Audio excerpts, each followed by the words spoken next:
Bonsoir à tous.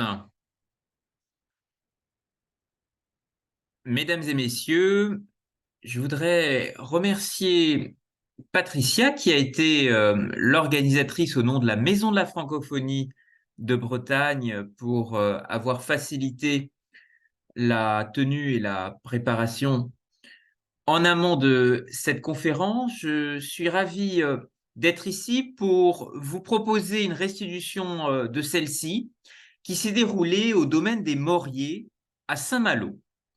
Il y avait un dîner de la francophonie qui était prévu à l'issue de cette conférence pour ceux qui s'y étaient inscrits.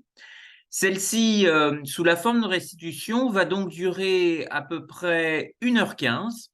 Je vais vous proposer une présentation d'une quarantaine de minutes et ensuite nous aurons l'occasion d'avoir un débat ouvert à l'ensemble de vos questions et de vos réactions. Alors, il est 18 heures et en francophonie, je ne sais pas comment on pourrait appeler ça, mais étant donné qu'un dîner est prévu à la suite de cette conférence, je me suis dit que la meilleure façon de nommer l'introduction du sujet de cette soirée est de l'appeler apérudie. Alors, on pourrait en réalité en lancer plusieurs, car il y a deux sujets qui se rejoignent ce soir en lien avec l'actualité de Villers-Cotterêts. D'abord, il y a un premier sujet que je voudrais vous présenter, qui est le protagoniste au cœur de la thématique de cette soirée, qui est Philippe Chabot. C'est un personnage de la Renaissance. Est-ce que vous avez eu peut-être l'occasion déjà d'en entendre parler? Alors, c'est un personnage de la Renaissance qu'on identifie assez mal dans le pays de Saint-Malo. Pourtant, il a joué un rôle considérable et je vais y revenir un peu plus tard. Est-ce que déjà certains d'entre vous le connaissent? Alors, je vais me pencher un peu plus de toute façon, sur son parcours de vie. C'est un personnage central qu'il faut identifier dans le contexte de la France de François Ier. Ce qu'il en reste aujourd'hui, ce sont les éléments de son monument funéraire. Ici, sur l'image qui apparaît, vous pouvez apercevoir son gisant qui est actuellement exposé au Louvre dans le département des sculptures à Paris. Alors, j'ai voulu explorer davantage finalement la mémoire de ce qui nous reste de ce personnage et examiner également si elle rayonne dans d'autres institutions culturelles. Et en passant plusieurs années d'expatriation dans le Golfe Persique, je suis allé parcourir le Louvre d'Abu Dhabi, dans les Émirats. Et malheureusement, aucune valorisation de sa mémoire n'existe actuellement au Louvre d'Abu Dhabi, même s'il existe au sein de cette institution des choses extrêmement intéressantes avec Saint-Malo, que ce soit dans ses relations entre le Yémen et la cité corsaire, avec la route maritime du café, la route de Mocha. Et finalement, on peut retrouver beaucoup de choses en faveur du dialogue des cultures et des civilisations au Louvre d'Abu Dhabi, et je pense en particulier à une Torah qui nous vient du Yémen. Alors, ce qui est finalement assez étonnant d'ailleurs, puisque dans l'idée de départ de ses fondateurs, Jean Nouvel et ses ateliers, euh, la pensée des architectes avait été d'imaginer un véritable musée sur la mer, entouré, comme vous le voyez sur cette photo, de bancs de sable, mais également de mangroves, pour ceux qui ont déjà fait des escales dans cette région. Et malheureusement, effectivement, les traces de Philippe Chabot à travers un quai ou un emblème lié à la navigation n'existent pas encore sur Ce site qui est, comme vous le voyez dans son architecture, pourtant véritablement dans un écrin maritime tout à fait inédit. Alors si on se projette maintenant davantage vers le sous-sol, vers le bassin minier de Lens, il n'existe aucune trace de sa mémoire mise en valeur dans la muséographie de ce site, et notamment ses collections, qui sont exposées dans un grand corridor qui s'appelle la Galerie du Temps, que je vous recommande. C'est une partie du Louvre-Lens qui est entièrement gratuite pour les visites. Alors la question aujourd'hui est de se poser quelle place justement peut-il avoir dans le ciel lexical de Villers-Cotterêts.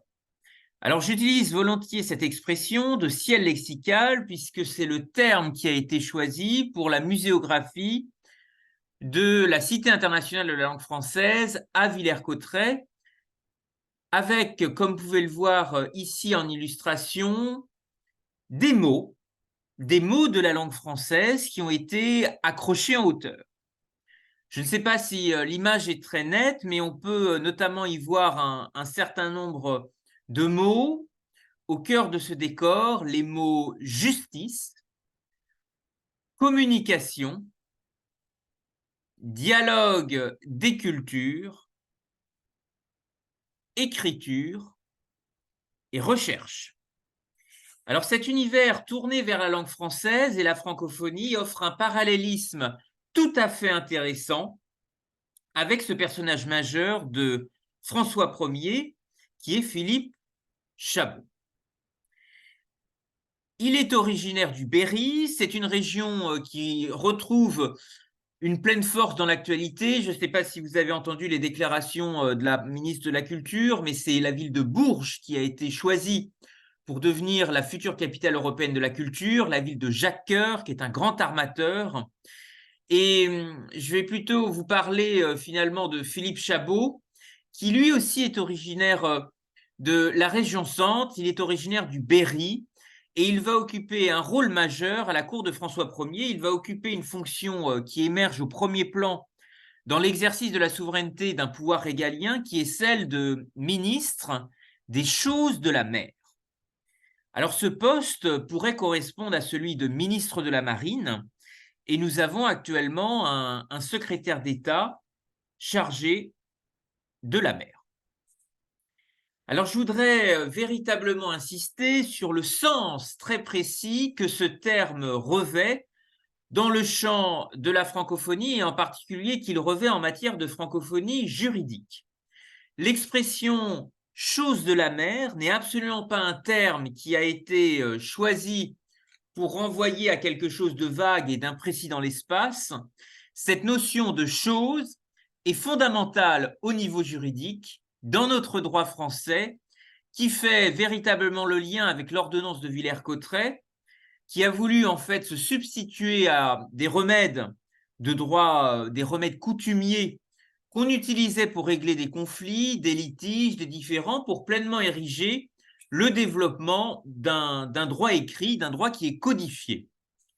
Et la notion de chose en droit, il faut l'associer avec la notion de res en latin. On parle de res publica, de chose publique. Eh bien, l'exploration des mers et des océans dans notre droit français a été pensée à travers la notion de res nullius, en latin qu'on traduit en français par la chose de personne ou une chose sans maître. Et ce qui est absolument fascinant aujourd'hui, c'est que l'exploration de l'espace est véritablement calquée sur l'exploration des océans. Et vous avez des analogies juridiques très fortes qui se sont développées dans l'univers de la francophonie. Plus proche de nous, si nous regardons l'ancien duché de Bretagne, vous avez un petit pays dans la francophonie qui est le Grand-Duché du Luxembourg et qui a mis en place un cadre réglementaire et juridique pour exploiter des astéroïdes et des ressources minières dans l'espace. C'est assez original qu'un petit pays qui a lui-même connu un grand passé minier avec la Lorraine se projette dans ce type d'horizon. Cela l'est d'autant plus qu'à l'époque de François Ier, des mers lunaires ont été observées dans l'espace, notamment par des astronomes hollandais qui les avaient associés à de vraies mers, à de vrais océans, dans la continuité des travaux qui avaient été entrepris par Léonard de Vinci. Alors nous avons un foisonnement intellectuel tout à fait remarquable d'universitaires, de chercheurs de la francophonie qui regardent le monde de demain et en particulier des juristes. Je pense notamment à des experts du Centre européen de droit spatial au Luxembourg, mais aussi des universitaires de la faculté de droit de l'Université du Mississippi, ou encore de l'Université du Luxembourg qui considèrent que l'innovation par le droit francophone, peut servir de catalyseur à l'innovation par les sciences et les technologies de demain. Alors, on a des fondements doctrinaires qui sont assez solides et qui remontent au XVIIIe siècle et qui considèrent que finalement la mer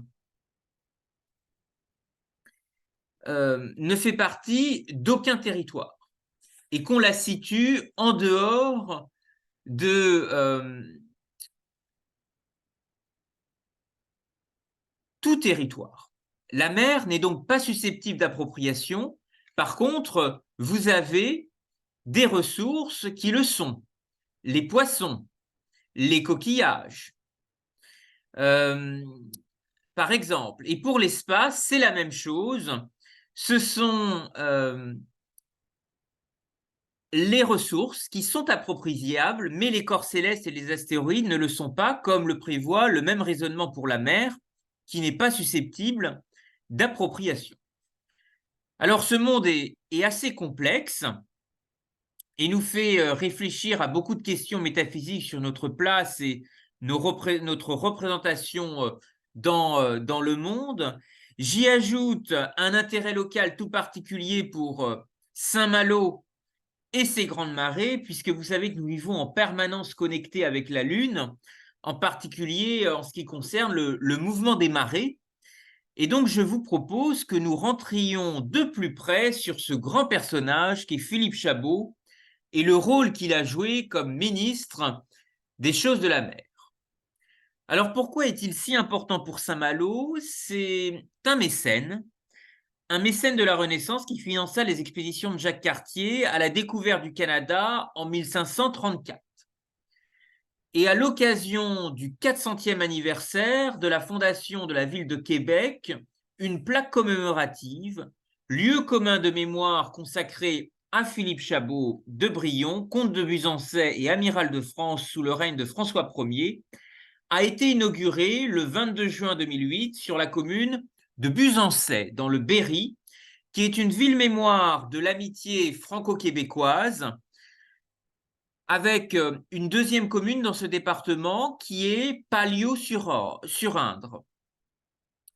Alors, qui est véritablement ce personnage? Il est un proche de François Ier, qui est un roi guerrier. Tous deux vont d'ailleurs se retrouver emprisonnés à Pavie, en Italie. Et Philippe Chabot, qui était un proche de François Ier, va occuper, en remerciement pour sa loyauté, les fonctions d'amiral de France, ce qui correspondrait à l'époque à ministre de la Marine. Et il va organiser et financer les voyages de Jacques Cartier qui découvrit la Nouvelle-France, l'actuel Canada, en 1534. Alors arrêtons-nous sur cette fameuse rencontre du Mont-Saint-Michel. En 1532, Philippe Chabot, qui accompagnait le roi au Mont-Saint-Michel, profite de l'occasion pour lui faire rencontrer Jacques Cartier et propose au roi une expédition sur la mer en destination des terres neuves. Vous savez que le secret de Terre-Neuve était maîtrisé par les navigateurs, les marins, sur notamment les traces avec la pêche à la morue. Et cet intérêt, en fait, suscite très tôt un intérêt politique. François Ier est tout à fait intéressé par les projets de Philippe Chabot et Jacques Cartier, et cela va déboucher sur des facilités pour organiser une expédition. Le 31 octobre 1533, Jacques Cartier recevait de l'amiral Chabot la permission d'armer des navires pour voyager, découvrir et conquérir la Neuve France. Pour y parvenir, il faut des financements. Philippe Chabot obtient du roi, de François Ier, qu'il verse au malouin Jacques Cartier une aide financière de 6 000 livres. Une fois l'ensemble de ces modalités accomplies, le 20 avril 1534, Jacques Cartier quitte Saint-Malo avec ses 2 navires, la Pinta, la Santa Maria, ainsi nommés en souvenir des caravelles de Christophe Colomb. Alors, le nom de ces 2 navires sont toujours sujets à discussion par des historiens, mais je me suis rapproché des travaux de Véronique Maillot, qui a été une grande spécialiste dans le cadre de ses recherches universitaires sur Philippe Chabot. Et l'ensemble de ces travaux sont aujourd'hui enregistrés au niveau des archives départementales de la Vendée, de la Bibliothèque centrale de Nantes et également de la bibliothèque universitaire d'un campus de l'Université de Nantes. Alors, direction les bancs de Terre-Neuve, que les navigateurs bretons, et en particulier les Malouins, connaissaient, puisqu'ils connaissaient les routes et les accès pour atteindre le secret de Terre-Neuve, qui est la morue. Et cette pêche à la morue qui a fait le prestige de Saint-Malo, mais peut-être aussi plus largement de villes dans la baie du Mont-Saint-Michel jusqu'à Granville. Eh bien, 20 jours plus tard, les navires arrivent à Terre-Neuve et s'engagent dans le golfe du Saint-Laurent. Alors, il y a une forme peut-être de reconnaissance qu'il est important de souligner en hommage à l'amiral Chabot de Brion. Donc, Philippe Chabot, Jacques Cartier donne son nom à une île, l'île Brion, à l'entrée du golfe du Saint-Laurent. Il a un désir de faire connaître ses découvertes, de les partager auprès de ses mécènes, de pharaons politiques. Et fin juin 1534, Jacques Cartier décide de revenir en France. Il propose au chef Huron d'emmener ses 2 fils en France, lui promettant de lui ramener l'année suivante, promesse qu'il tiendra. Alors, quelques dates qui nous permettent de nous situer dans l'espace. Le 5 septembre 1534, Jacques Cartier est de retour à Saint-Malo, après avoir fait le tour de Terre-Neuve et reconnu l'embouchure du Saint-Laurent. Alors, ce retour annonce-t-il la fin? Non, c'est plutôt l'inverse, il faut poursuivre. Ces résultats incitent Jacques Cartier à poursuivre l'exploration de ces nouvelles terres. L'objectif est de s'établir sur ces terres lointaines et de créer une nouvelle France. Et cette nouvelle France est un projet politique majeur. Pour donner corps à cette vision, Jacques Cartier est de nouveau sollicité. Le 31 octobre 1534, Philippe Chabot donnait ordre à Jacques Cartier de poursuivre les explorations avec 3 navires. Là, on n'est plus sûr du nom des navires, la Grande Hermine, la Petite Hermine et l'Émerillon. Et le nom de ces bateaux montre clairement qu'on s'est pleinement saisi l'objet d'appropriation de ces expéditions. Nouvelles expéditions, nouvelles étapes. Le départ a lieu le 19 mai 1535. Au cours de ce voyage, Jacques Cartier va séjourner à Stadagone, village huron où s'élèvera plus tard la ville de Québec. Est-ce que certains d'entre vous se sont déjà rendus sur les hauteurs de Québec?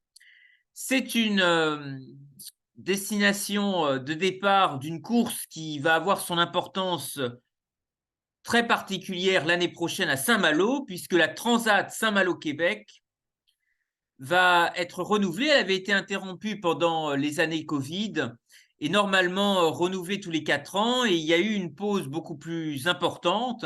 Et donc, cette Transat qui partira de Québec, et arrivera de Saint-Malo autour du 15 juillet, sera un moment de réjouissance pour rapprocher les 2 bords de l'Atlantique. Alors en 1535, Jacques Cartier remontera ensuite le Saint-Laurent et il arrive jusqu'à Haute-Chélafa où se trouve maintenant Montréal. Il faut un événement qui reste gravé dans les esprits. Et donc enfin, le 24 juillet 1535, Jacques Cartier prendra possession officiellement du sol de la Nouvelle-France et la cérémonie eut lieu à un emplacement où s'élève un hôpital en face de la ville de Gaspé.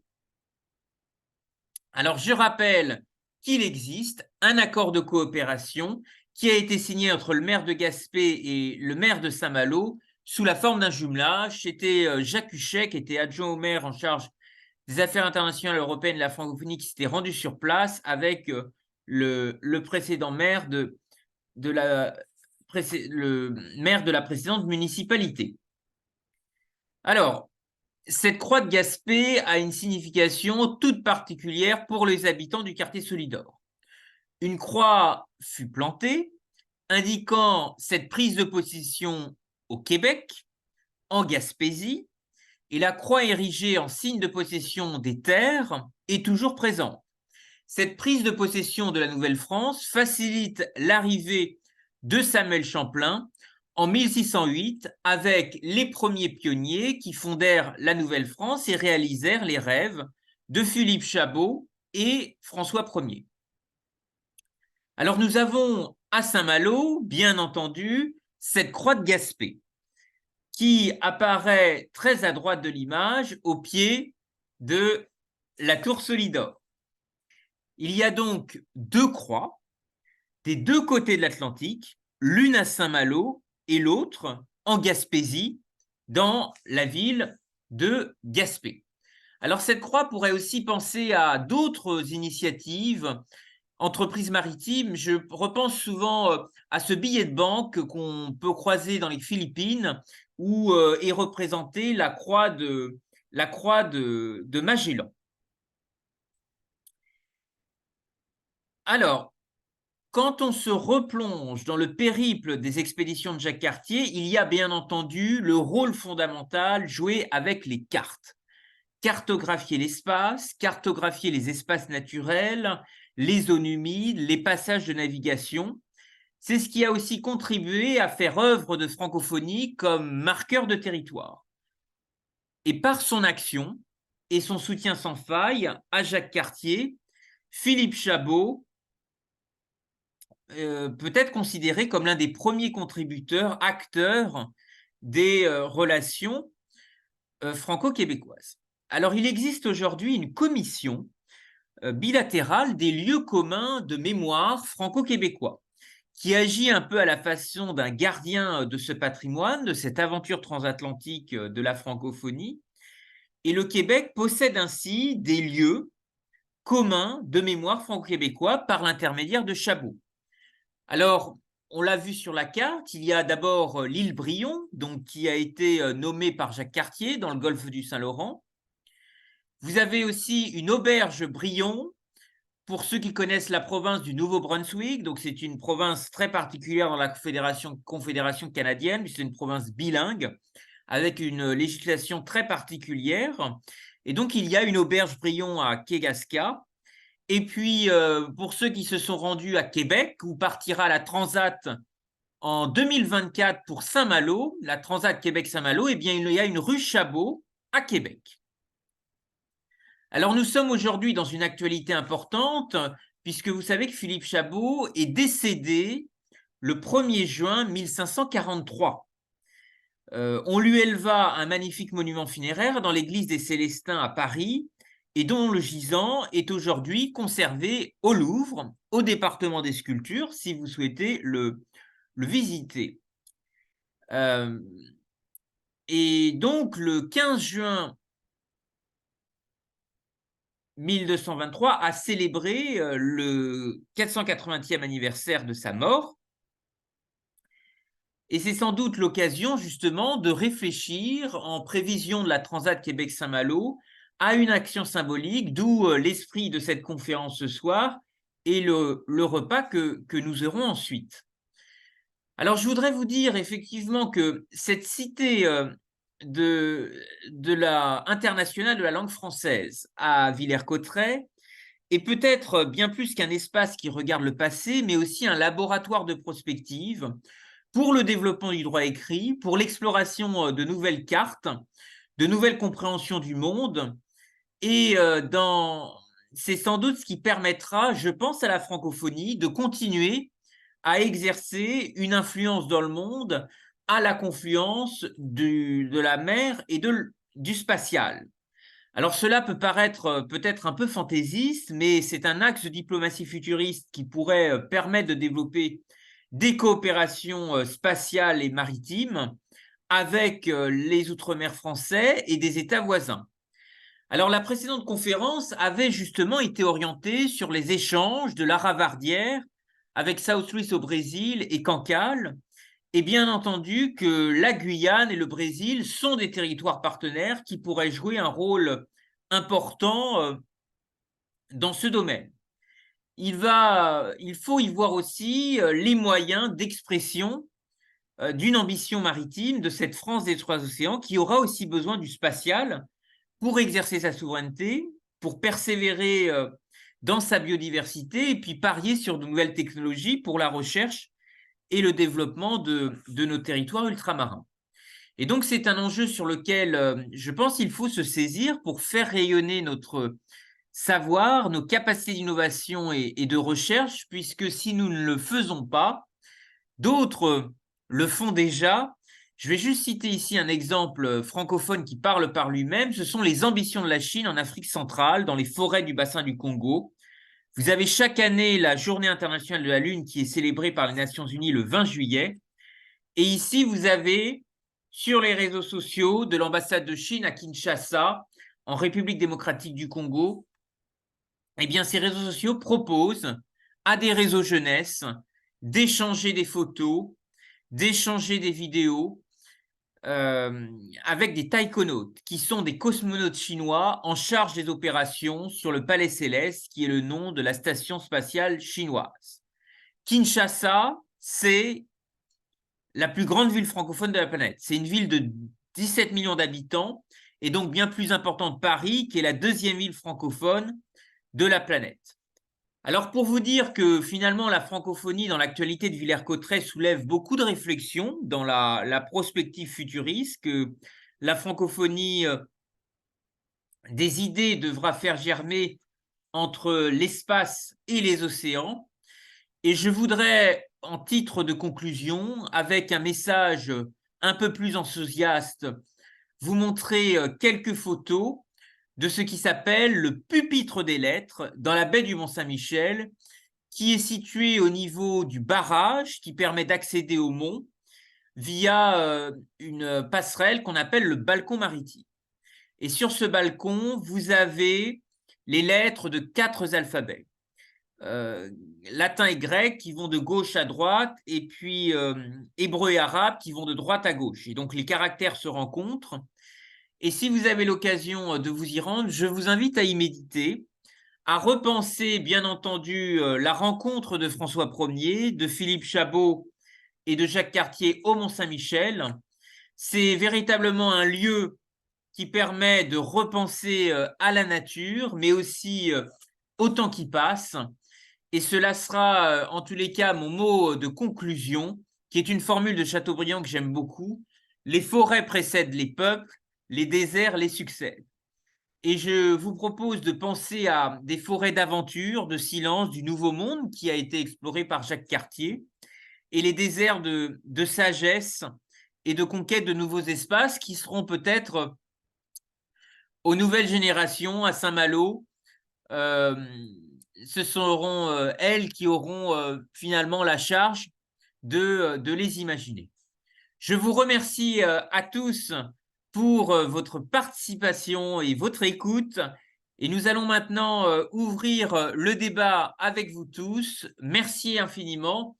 Je vous laisse mes coordonnées si vous souhaitez recevoir les planches de cette conférence avec vos remarques, vos commentaires qui sont bien entendu les bienvenus.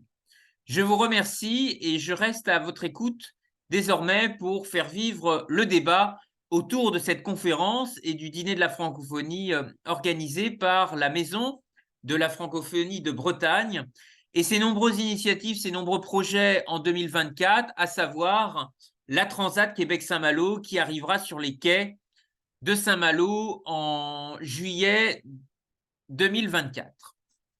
Merci à tous pour votre attention.